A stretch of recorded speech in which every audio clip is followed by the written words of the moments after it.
أهلا بكم. أمطار غزيرة مرتقبة يا إخواني، وذلك خلال الأيام القليلة المقبلة حسب آخر التحديثات لهذه النماذج العالمية. أمطار غزيرة وتساقطات ثلجية كذلك يا إخواني مرتقبة على المرتفعات، وذلك خلال الأيام المقبلة. لكن قبل البدء أدعوكم يا إخواني الاشتراك بالقناة وتفعيل خاصية الجرس، ولا تنسوا دعمنا بلايك، وذلك لتتوصلوا دائما بجديد أحوال الطقس.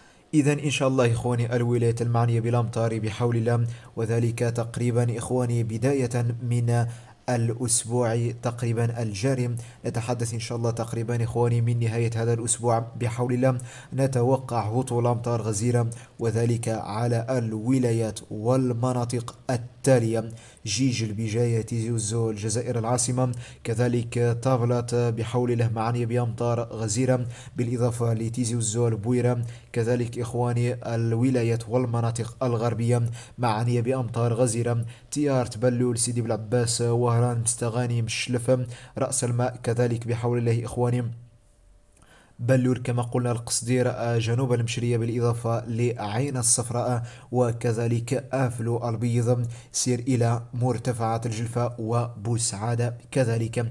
إخواني الأفاضل، أمطار غزيرة تقريبا مرتقبة، وذلك على الولايات والمناطق الجنوبية الغربية بحول الله. جنوب بشار وبشار معنية بأمطار معتبرة وغزيرة إخواني الأفاضل، وذلك خلال تقريبا نهاية هذا الأسبوع الجاري وبداية الأسبوع القادم إن شاء الله.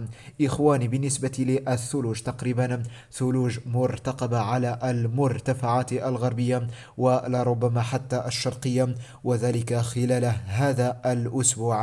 إذا إخواني، أي تساؤلات أو استفسارات عن توقعات أحوال الطقس اترك ولايتك في تعليق وسنرد عليك في أقرب وقت ممكن. هذا والعلم لله. دمتم في أمان الله.